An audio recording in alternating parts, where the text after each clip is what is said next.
Hey everyone, you're listening to Fantasy Uptick. I'm Jeremiah Blue, and today we're going to be talking about the big news going on in the NFL, which is Cam Newton to the New England Patriots. I'm going to be breaking down all the fantasy implications of this move. So with that, let's just jump right in.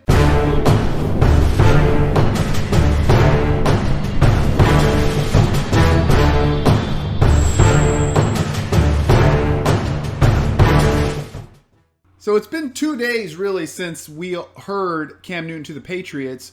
And there was about 5 things I really want to talk about in terms of Cam Newton. First is his health. Second is this idea that the Carolina Panthers were built for Cam Newton, and so he's not going to have as much success in New England. The third is going to be what he likes to do with outside receivers, so how that could benefit a guy like N'keal Harry. Fourth, I want to talk about what this is going to do for the run game itself. And then fifth is kind of easy. I guess I won't even really get into it, but I think Cam Newton's going to be a little bit more efficient than what we were expecting Jarrett Stidham to be with this offense, which means the offense itself will be a little bit more efficient, which I think overall is going to help the defense, which was already the number one defense in the league in 2009. So now going to 2019, now going into 2020, I think that the defense is still going to be able to maintain that elite status. Right? So let's first talk about the health. So first of all, if you've been watching any of Cam's social media, and I know it's social media and it's all workout videos and you don't want to spend too much time thinking about that, but the way he looks in those videos, I have seen nothing wrong with his shoulder, which is the big concern of Cam going forward, right?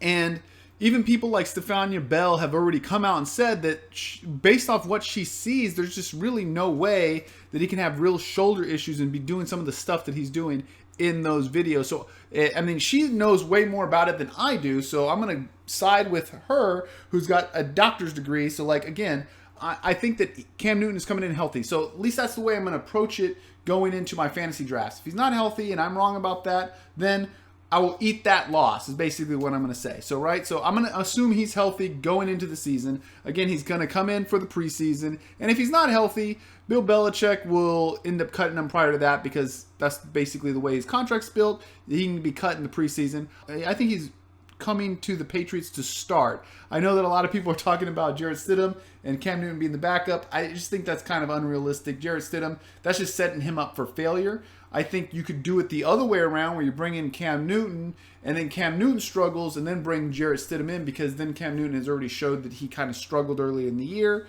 But I think if you do it the other way, just the aura of Cam Newton being right behind him, the fans will lose it. They're going to be calling for Cam with basically every interception Stidham throws. It's just going to be too much pressure on the young guy. So I think that if they start Cam and then roll with Stidham, if Cam struggles, which I don't expect him to do, I think that's probably the best way to go about it, is since you brought in Cam already. Now, so again, I'm going to go into the season assuming that Cam is going to be A, healthy, and B, the starter, right? So that's basically what I'm going to give my analysis on this video about. So then there is this notion that a lot of people are saying that in Carolina, the offense was built for Cam Newton, and now he's going to a Patriots team that really doesn't have an offense built for him. And that's true. The offense was built for Brady, but I don't really buy into the fact that Carolina's offense was built for Cam. Like, Carolina never went out and got receivers for Cam Newton. They never really got an elite running back for Cam Newton until Christian McCaffrey. Again, he got to play 2 years with Christian McCaffrey, 1 year as a rookie, 1 year as a sophomore, and then his third year where Christian McCaffrey really exploded and became that Christian McCaffrey that we now know. Cam Newton was hurt basically all last year. So I'm throwing out last year because he played the 2 games, but he had the shoulder injuries. He had the shoulder injuries preseason. He never was really healthy. In 2018, which was really his best year, was the 1 year he played with a sophomore Christian McCaffrey, which was the starting running back for the Carolina Panthers, running and being a receiver, because his rookie year he really split a lot of time. Actually, Jonathan Stewart got majority of the action in the running game during that time, and Cam really hasn't ever had a good receiver. If we go back and look at 2018, again, that was a rookie DJ Moore and a sophomore Christian McCaffrey, and that, aside from his rookie year and possibly his sophomore year in the NFL, which was 2011 and 2012, so a really, really long time ago, those were his best weapons. And we're talking about a rookie and a sophomore running back as being his best weapons. The rest of his career, he's had guys like Devin Funchess, Kevin Benjamin, Greg Olsen, Ted Ginn Jr., and Jericho Cotchery. These, I mean, like, Devin Funchess, Greg Olsen, these guys are leading the team in receiving. So, again, this is the idea that Cam has had this, like, awesome situation in Carolina is mind-boggling to me, because he's going to end up being in a better situation, honestly, in New England, because he's going to have Edelman, N'keal Harry, who was a number 1 pick last year. I know he was injured. He never really worked with Brady, and we're going to get into that here in a second. And then he's got White out of the backfield, and honestly, Sony Michel might, if Sony Michel is healthy, might be the best running back he's ever had between the tackles outside of, again, Christian McCaffrey his sophomore season. So, again, this team has a lot around it that Cam didn't really have up until 2018, which 2018, he only played 14 games, but in those 14 games, it was really his most efficient passing season. He was 67.9% completion percentage, which was the biggest knock on Cam throughout his whole career, has basically been his completion percentage.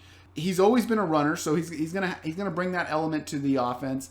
And I think with this group of receivers, again, people are saying that this is a really weak team, but Cam Newton has kind of always had a weak roster around him. And I'm even including the 2018 season with Christian McCaffrey as a sophomore and DJ Moore as a rookie. I mean, this year he's going to have Mohamed Sanu, which, again, Mohamed Sanu is not great, but he's just about as good as, I mean, he's probably better than Devin Funchess. He's probably better than Kelvin Benjamin. He's probably better than those guys that Cam Newton's used to playing with. Then you got N'keal Harry, who is better than basically all those guys I just mentioned, or you would imagine he was. The upside of N'keal Harry, remember, still 6'4", first-round pick, and he plays to Cam Newton's style.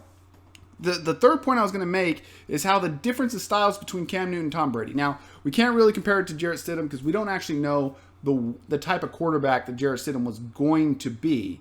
We know that Brady basically plays his offense from inside out, right?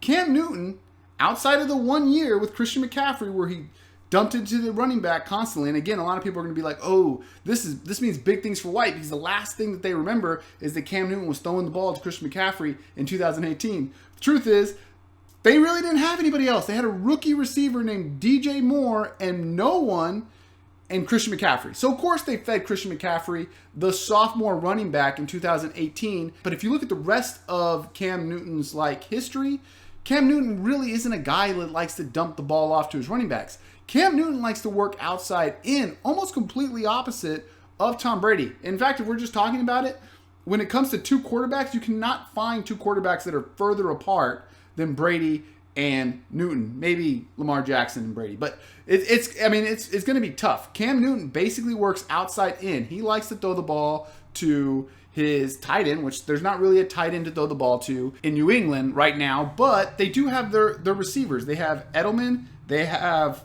N'keal Harry, and they have Mohamed Sanu, who I'm assuming is going to be playing outside because Edelman really owns the slot in that scenario. Now, I don't think this means bad things for Edelman. I think Cam Newton can get it to the slot. Edelman's going to end up being the best receiver on this team, but the way Cam Newton kind of plays rollouts, where he's basically he has the outside spot where you don't see Brady rolling out too much, right? Brady kind of sits in the middle. And remember that Josh McDaniels isn't a guy that's new to a running quarterback. Remember, he coached Tim Tebow in Denver, and Cam Newton, even with a bad shoulder, is still a better version of Tim Tebow than Tim Tebow. So, I mean, Cam Newton can still pass the ball. He's a veteran in the league. He's not actually as old as a lot of people think. He's in his early 30s, and he still has that athleticism. In 2018, he rushed for 488 yards in 14 games. So in 16 games, again, he would have been over that 500-yard mark.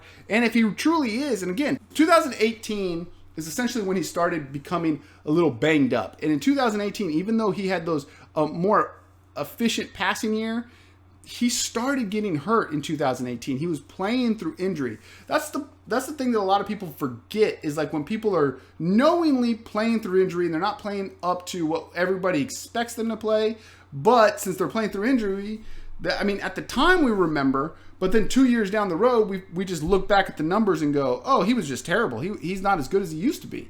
The truth is he was playing through injury, and we all knew that at the time, but we forget that. If Cam Newton was healthy, we would assume all those numbers would be better. The rushing stats would be better. If he truly is healthy, goes to the Patriots only have him for 1 year, so there's no reason to protect him in their mind. They're trying to win it all. They have the number one defense in their mind. They have a good running game. Really, Cam, in his mind, has some of the best receiving core he's ever had outside of his rookie year when, of course, Steve Smith was a 32-year-old, and his sophomore year when Steve Smith was 33. Steve Smith was still solid back in those days, and that's really the only good receiver he's ever had. And just look at the numbers. In those 2 seasons with one really good receiver, he had 4,000 yards, 3,800 something yards. So again, those were his best passing years that he played all 16 games. And I know a lot of people are going to be like, well, he's an injury risk. No, Cam Newton has never played less than 14 games in his career, and he's been in the league since 2011. So he's not really an injury risk guy. He usually plays 14 to 16 games, right? Last year he only played 2. People have that "what have you done for me lately" mentality. And the truth is Cam Newton was not good last year in the 2 games that he played, and he got injured, didn't play the rest of the time. You read between the lines, and you're like, okay, Carolina dumped him. If he was any good, Carolina wouldn't have dumped him. But constantly teams make bad decisions year in, year out. So I'm not looking at it. I have this weird thing where I just think that half the NFL teams' GMs are dumb. So I don't look too much into it when I say, oh, they got rid of that guy. He must not be good anymore. The truth is, Bill Belichick is pretty smart, and Bill Belichick brought in Cam Newton to at least kick the tires and see what he's capable of. So where I rank Cam Newton right now is I'm going to rank him around 12, 13, 14. So depending on what kind of league you're in, if you're in a league that kind of really hurts you in the interception range, I would have Rodgers ranked over Newton and Stafford. If you're in a league that does 6 passing quarterbacks, I would have Cam Newton ranked last in that. If it's a 4-point per passing touchdown, and you already got your quarterback, again, if you're going quarterback 1, I would put Cam Newton further down the list. But if you're going, this is your backup quarterback, and you got Cam Newton as your second guy, his upside is ridiculous. Because, I mean, let's be real. If he's healthy, he could easily rush for 800 yards. He could easily throw for 4,000 yards. And now we're looking at a real proper QB1, and you're getting him late. This could be this year's Lamar Jackson. And I'm not saying that he's going to be. Again, I don't want to draft him as my QB1, but if I'm going QB2, I think I would take a chance on Cam, because the QB market is so deep, and there's really nobody that outside of the guys being drafted in the top 5 or 6 that have the kind of upside that Cam Newton has. And again, N'keal Harry all of a sudden becomes really interesting, because when we thought about Jarrett Stidham coming into the season this year, we kind of really thought that, okay, he's going to be like Brady, except just not as good. He might throw the outside receivers a little more. Maybe he's got a little bit more of a rapport with Harry.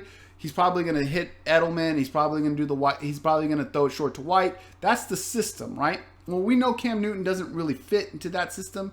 I mean, I think he could to some extent. He's just going to be more mobile. But I think now that we kind of see that Stidham's not going to be there, again, this was already Edelman had already lost stock. So really, I'm not moving Edelman at all, because I still think Edelman will end up being the number 1 receiver for this team, because he's going to create all that space. Cam Newton is not a bad quarterback. He's going to end up getting the ball to Edelman, right?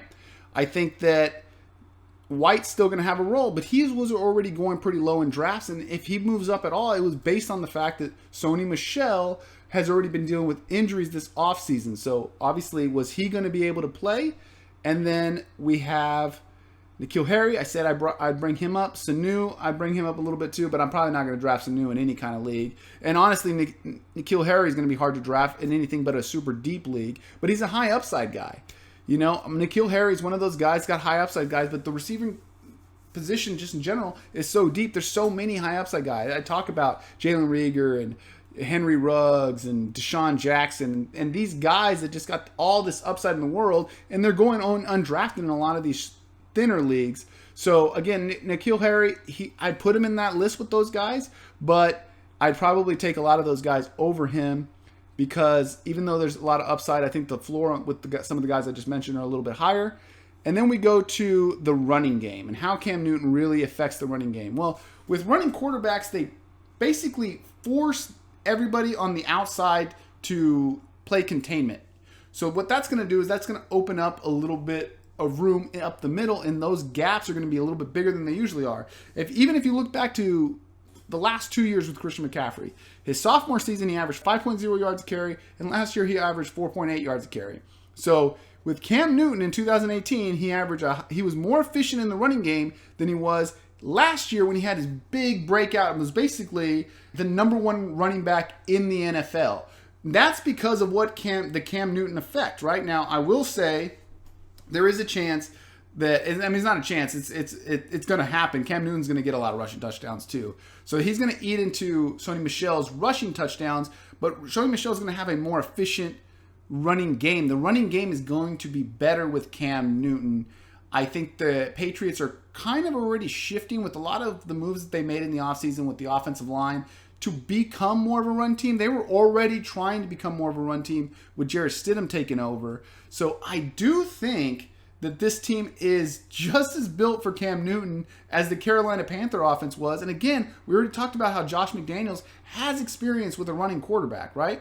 So I think that this is a really big win for Sony Michel. And I know a lot of people were talking about how this is a big win for White, but if Sony Michel is healthy, this is the kind of offense that Cam Newton wants to run.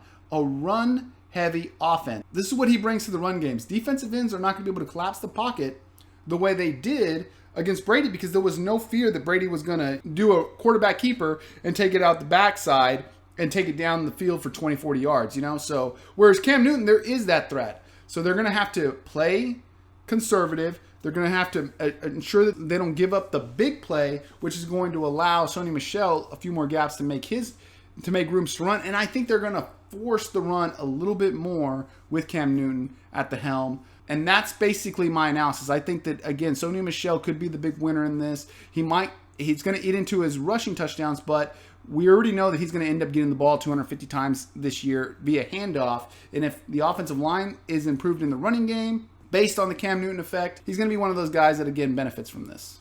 That's it for today's show. Let me know what you think about my Cam Newton analysis. Do you think this is good for the Patriots or bad for the Patriots? If you like what you heard, drop a like and subscribe. Until next time, see ya!